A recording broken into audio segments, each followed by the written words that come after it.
De quoi parlions-nous?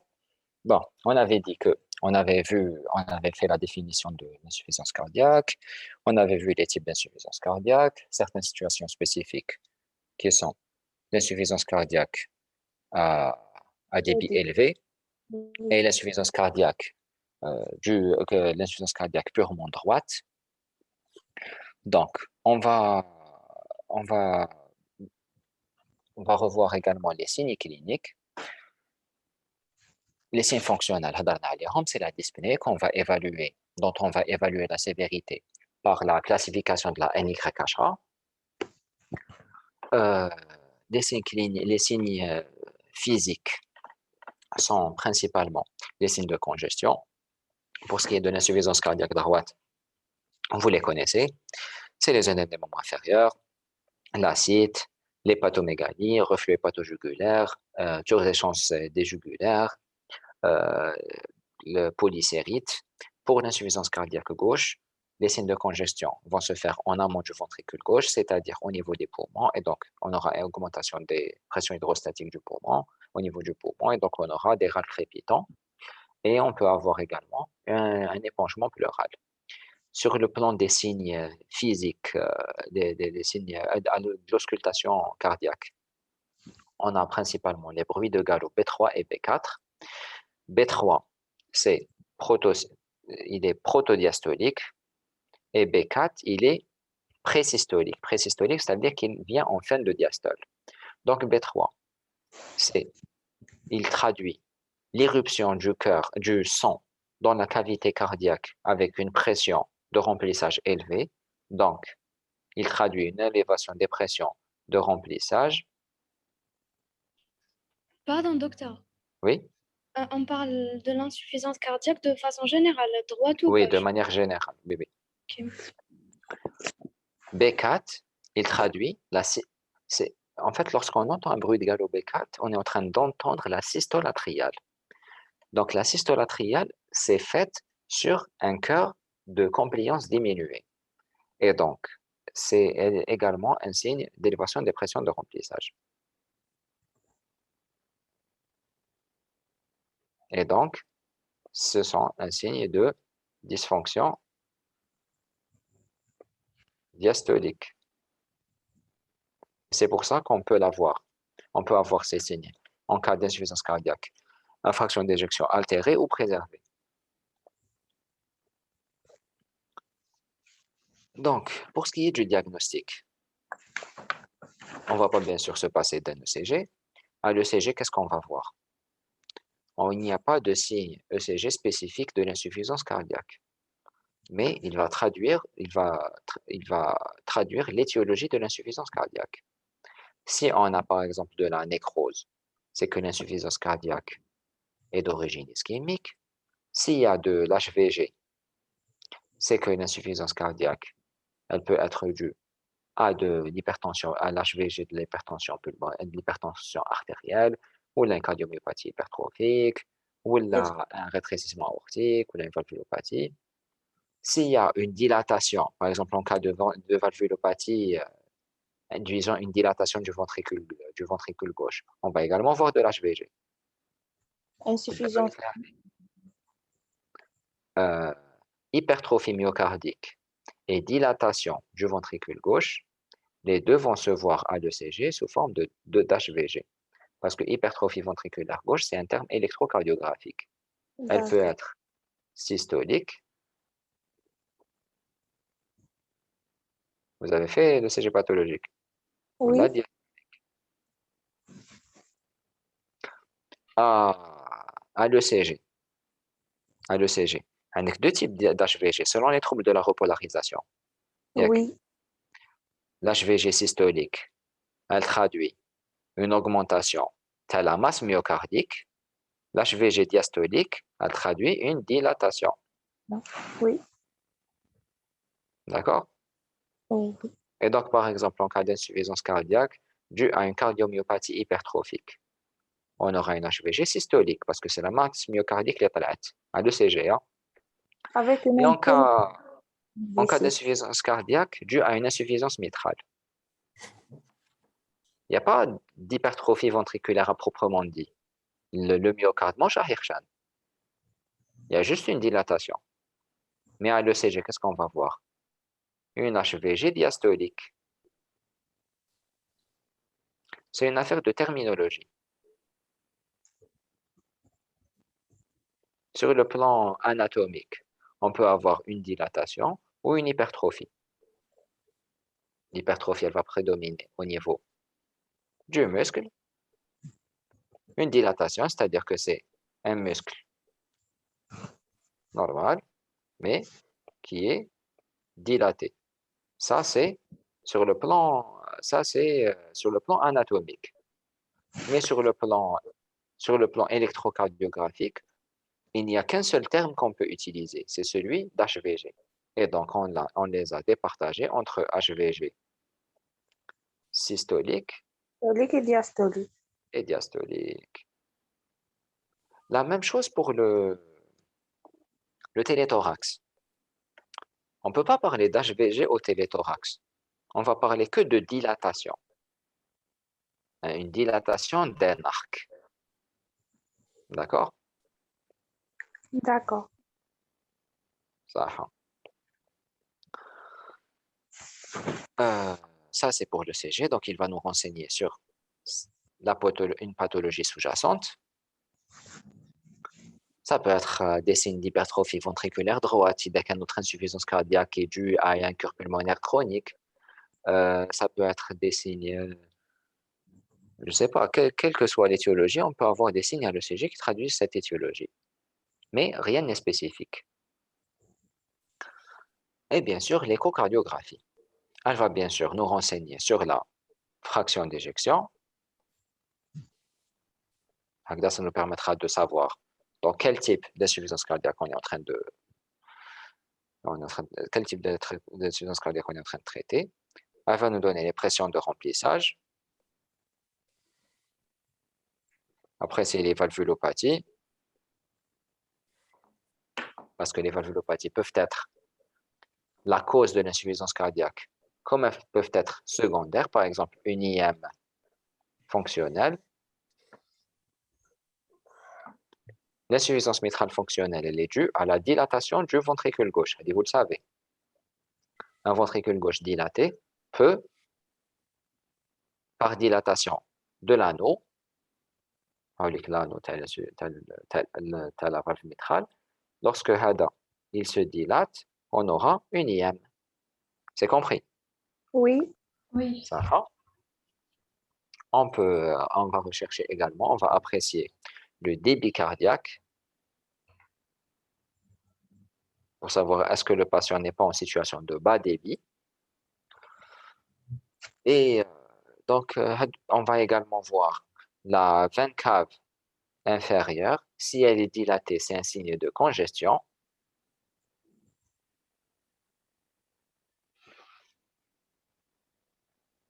On va voir également la cinétique. S'il y a une hypokinésie, c'est un signe de cardiopathie ischémique. S'il y a un segment du myocarde qui se contracte mal, c'est que ce territoire souffre d'ischémie. Oui. On va dire.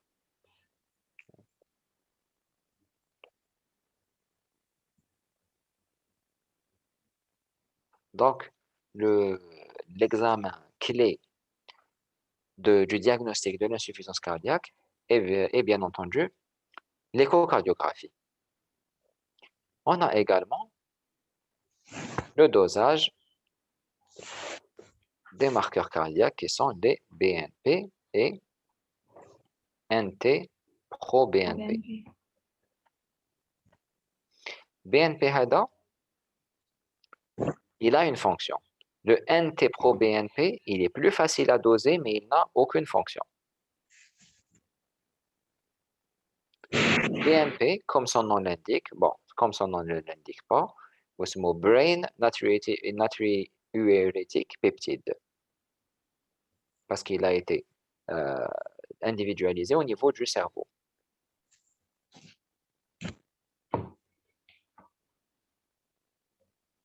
Et donc, c'est un peptide qui a Il a une un effet fonction diurétique. diurétique, exactement. Il est il est sécrété par les cellules myocardiques lorsqu'il y a, en réponse à une dilatation ou à une augmentation des conditions de charge, que ce soit en précharge ou la post-charge. Dès qu'il y a augmentation de la pression au niveau du myocarde, ou là qu'il y a euh, dilatation, ces cellules vont se mettre à relarguer du BNP qui aura un effet diurétique naturel. Un TPRO-BNP, il est plus spécifique, on le mesure plus aisément, mais ce n'est pas une hormone en soi. C'est un facteur, c'est une terminaison du BNP. Bon, Hadouma, pour ce qui est du diagnostic, il y a d'autres examens, les autres examens complémentaires seront faits selon l'étiologie suspectée. Par exemple, si on suspecte une cardiopathie ischémique, on va faire un test d'ischémie à compléter par une coronarographie, par exemple. On va chercher à revasculariser. Si on suspecte une cardiopathie, si on trouve une cardiopathie congénitale à l'échocardiographie. On a trouvé une cardiopathie congénitale. Les cardiopathies congénitales peuvent être responsables d'insuffisance cardiaque parce que ça donne une dilatation. On peut chercher à mieux les apprécier par une IRM cardiaque, par exemple. Si c'est par exemple de l'insuffisance cardiaque droite due à une pathologie pulmonaire, on va faire une exploration fonctionnelle pulmonaire et chercher la cause. Donc les autres examens complémentaires seront guidés par le contexte.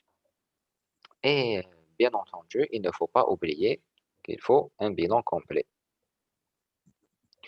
Voilà, bilan complet parce que, par exemple, une anémie euh, peut être la cause d'une décompensation d'insuffisance cardiaque. Une hypothyroïdie, une hyperthyroïdie, en plus d'être en elles-mêmes des causes d'insuffisance cardiaque à débit élevé, elles peuvent être une cause de décompensation d'insuffisance cardiaque chronique. C'est compris? Oui, docteur. Ah. Il faut également connaître que l'insuffisance cardiaque chronique sera ponctuée par des épisodes d'insuffisance cardiaque aiguë. Et donc, il faudra éviter toutes les causes de décompensation qui sont principalement les deux causes les plus connues sont les infections intercurrentes et les écarts de régime. Donc, on va le traitement. Il y a bien sûr traitement de la cause, de l'étiologie. Tant qu'on ne traite pas l'étiologie, l'insuffisance cardiaque va persister et s'aggraver. Je ne fais un mot.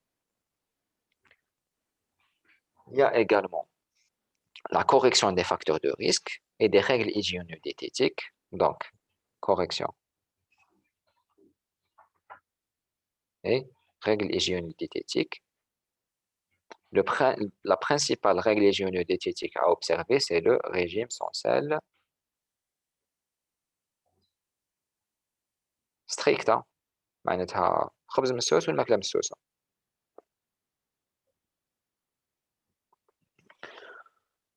Au cas, on va parler du traitement médicamenteux.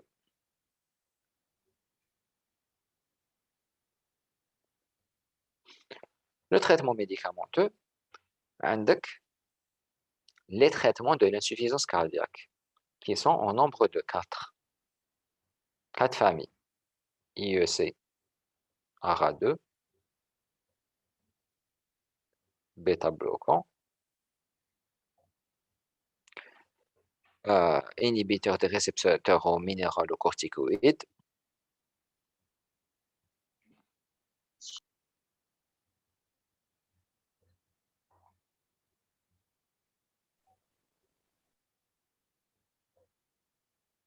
et une classe thérapeutique qui a récemment fait son apparition, qui est le sacubitril/valsartan.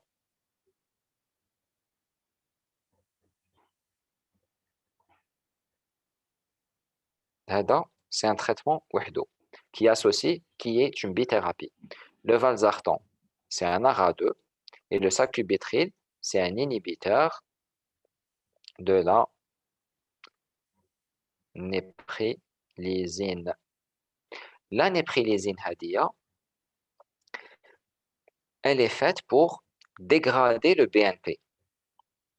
Et donc, lorsqu'on va donner du sacubitril, on va inhiber la néprilysine et donc on aura des taux circulants de BNP plus élevés et donc un meilleur effet diurétique et une amélioration des symptômes et de la survie. Donc, les 4 classes thérapeutiques sont les seules à avoir fait leur preuve dans l'amélioration du pronostic de l'insuffisance cardiaque.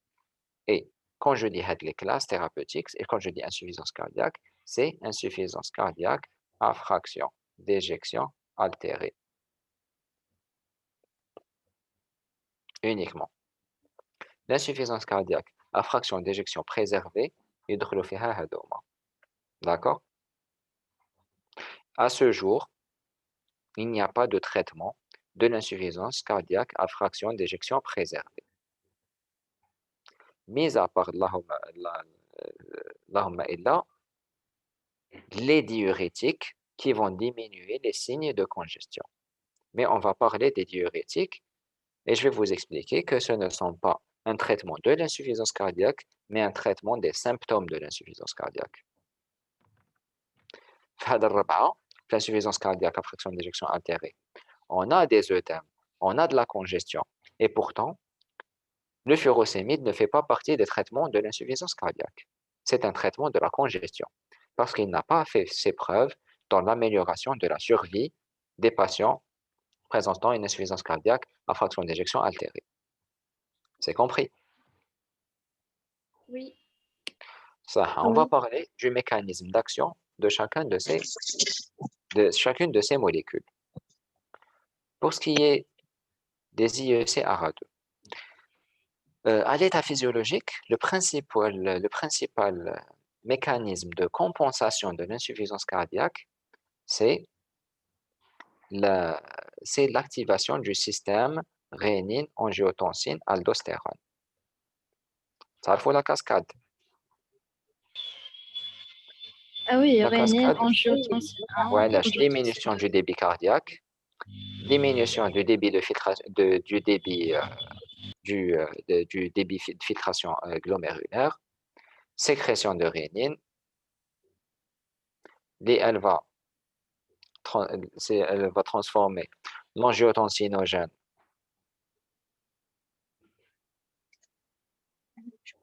angiotensine 1. Ensuite, l'enzyme de conversion, elle va transformer en angiotensine 2. Et il va se fixer sur ces récepteurs. Là, non. Elle va être inhibée par les inhibiteurs de l'enzyme de conversion.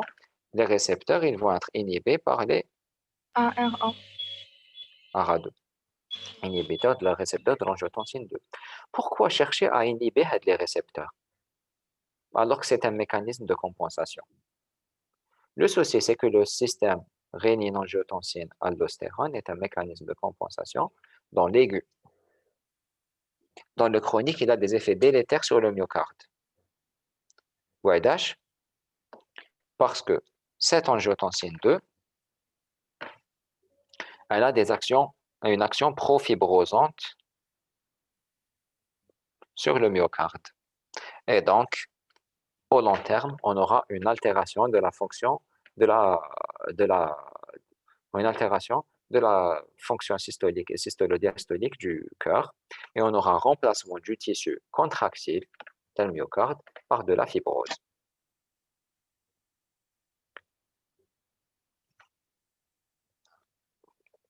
L'aldostérone aussi a l'effet. Et il y a aussi un autre mécanisme de compensation, l'activation du système nerveux sympathique, qui va donner une vasoconstriction périphérique, redistribution du sang vers les tissus, vers le territoire noble, vers les territoires nobles, vers augmentation, amélioration du débit coronaire, amélioration de l'inotropisme. C'est formidable le système nerveux sympathique. عنده برك un principal inconvénient, c'est qu'il est profibrosant également. Et qui dit fibrose myocardique dit risque de mort subite, parce que le tissu non contractile est la cause des troubles du rythme ventriculaire. Et donc, qu'est-ce qu'on va donner? Des bêta-bloquants pour inhiber le système sympathomimétique. Donc, les bêta-bloquants, tani, c'est une molécule. Et bien sûr, il faut les bêta-bloquants de l'insuffisance cardiaque, qui sont au nombre de 4. Nebivolol, bisoprolol, succinate de métoprolol et carvedilol. Rabat. D'accord? Si vous donnez des bêta-bloquants qui ne sont pas des bêta-bloquants de l'insuffisance cardiaque à un insuffisant cardiaque, il y a un risque de décompenser son insuffisance cardiaque. D'accord? L'aldostérone, c'est le même mécanisme que les IEC, les inhibiteurs de l'aldostérone, et sacubitril/valsartan, je vous ai expliqué son mode d'action. C'est un traitement qui va associer un ARA2, donc on aura les avantages des ARA2 et le sacubitril qui va inhiber la néprilysine. Bien sûr, on ne va pas associer un IEC ARA2 à sacubitril/valsartan. On va arrêter l'IEC ou l'ARA2 qu'on donnait et donner cette association. Ça, il y a, si malgré ce traitement, le patient reste symptomatique, qu'est-ce qu'on donne? Qu'est-ce qu'on peut faire? Pardon, docteur. Oui, Pour la dernière classe, on la donne si les autres classes sont contre-indiquées, ou c'est ça? exactement. Là, il y a un algorithme. Mais quand elles sont contre-indiquées. C'est-à-dire que, fraction d'éjection altérée, on va d'emblée commencer par IEC, bêta-bloquant. Si le patient est toujours symptomatique, c'est-à-dire NIHA, on va donner de l'aldostérone, plutôt des inhibiteurs de l'aldostérone, c'est l'aldactone. Inhibiteur des récepteurs aux minéralocorticoïdes. Si toujours symptomatique, on va donner sacubitril, valsartan. Autre effet bénéfique des bêta-bloquants, c'est la bradycardie. Plus un insuffisant cardiaque est bradycarde, mieux c'est.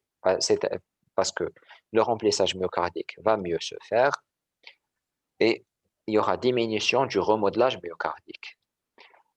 Et donc, la fréquence cardiaque à laquelle doit tourner un insuffisant cardiaque, c'est entre 50 et 60 BPM au repos. هادوما les traitements bénis à l'insuffisance cardiaque. Si malgré ça, le patient est toujours symptomatique, on aura d'autres ressources.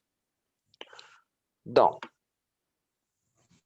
on va voir s'il est toujours bradycarde et qu'il est en rythme sinusal. Là, les inhibiteurs canaux IF qui ont pour propriété de ralentir le rythme sinusal.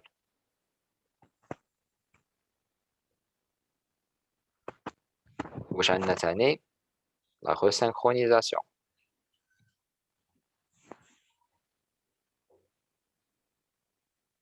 Resynchronisation myocardique. واش عندنا تاني si le patient n'est pas en insuffisance, elle n'est pas en rythme sinusal, la digoxine. La digoxine, le souci de c'est qu'elle est inotropositive et positive. Elle est elle est bradicardisante, mais elle n'améliore pas la survie.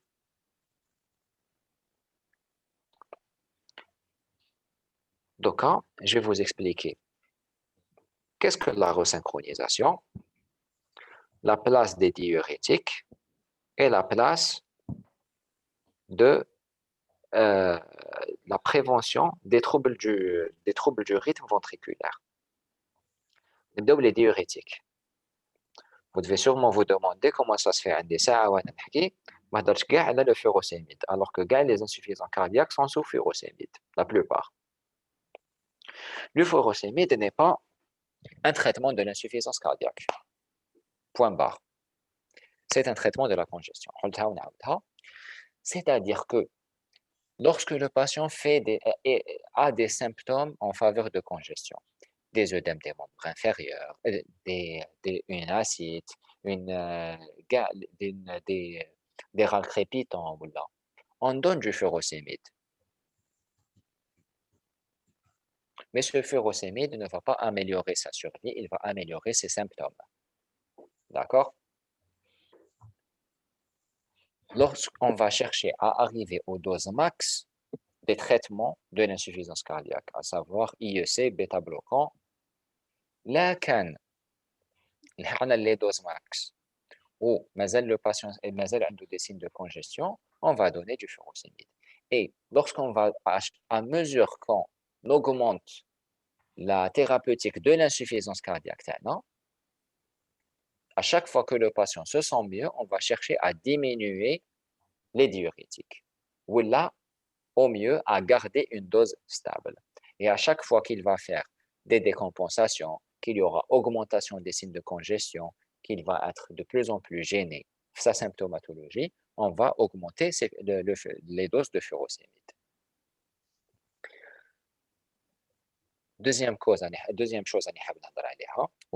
c'est un traitement de l'insuffisance cardiaque et il améliore la survie.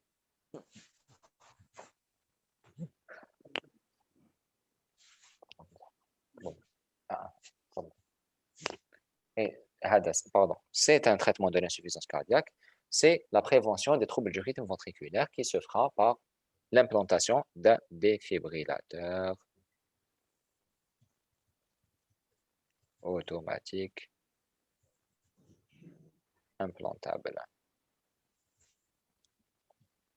Le défibrillateur, de la même manière qu'un pacemaker, je vais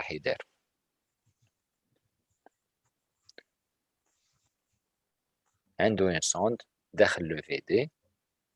C'est une sonde assez spéciale qui va tapisser le VD et il va détecter les arythmies ventriculaires et défibriller s'il y a détection de tachycardie ventriculaire ou de fibrillation ventriculaire. Il est indiqué en prévention primaire ou là en prévention secondaire. Prévention primaire, c'est-à-dire que c'est un patient qui est sous traitement médical optimal et qui reste symptomatique. Le patient, il a de fortes chances de mourir d'un trouble du rythme et donc il a une bonne espérance de vie. On va lui mettre un défibrillateur pour éviter le risque de tachycardie ventriculaire.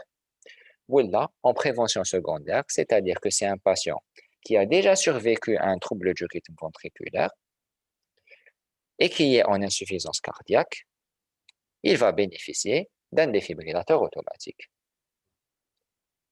C'est compris? Oui. Troisième thérapeutique, c'est la resynchronisation.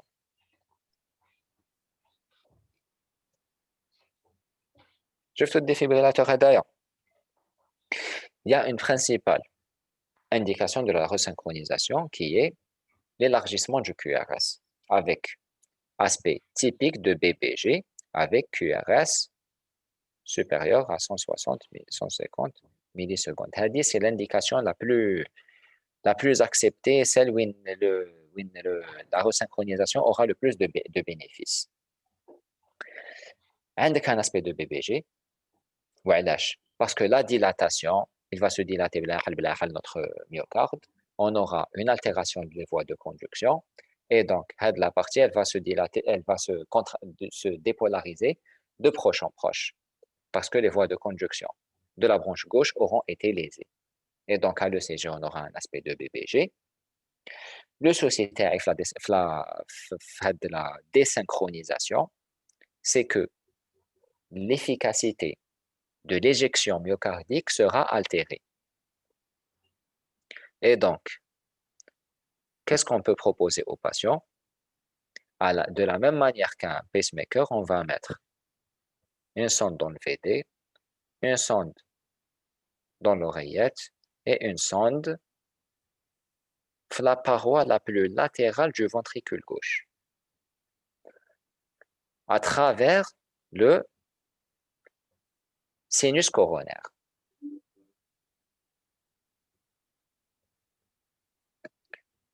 Donc, on va passer par voie veineuse, passer dans le sinus coronaire et le mettre sur la paroi latérale du ventricule gauche. Et donc, le défibrillateur, qui est un engin un peu plus gros, il va détecter la contraction, la dépolarisation au niveau du ventricule droit, au niveau des oreillettes. Quand il détecte la dépolarisation, il va dépolariser, il va stimuler et donc, on aura une dépolarisation à travers le tissu nodal et comme on a un BBG, on aura une dépolarisation de proche en proche تبدا منا وتلحقها منا. Et donc, نربحوا شوية وقت. Et donc, le QRS va s'affiner. Et quand le QRS s'affine, on aura une meilleure synchronisation entre les deux ventricules et au sein même du ventricule gauche. Au sein du ventricule gauche, les parois, les zones vont se contracter de manière plus synchrone. Et VDVG vont se contracter de manière synchrone également. Et donc, on aura une amélioration du volume d'éjection systolique. C'est compris? Oui. صح. مازال un autre traitement لازم نهضروا عليه qui est primordial اللي يجي في la prévention à l'instauration du traitement. Il accompagne l'amélioration des règles hygiéno-diététiques et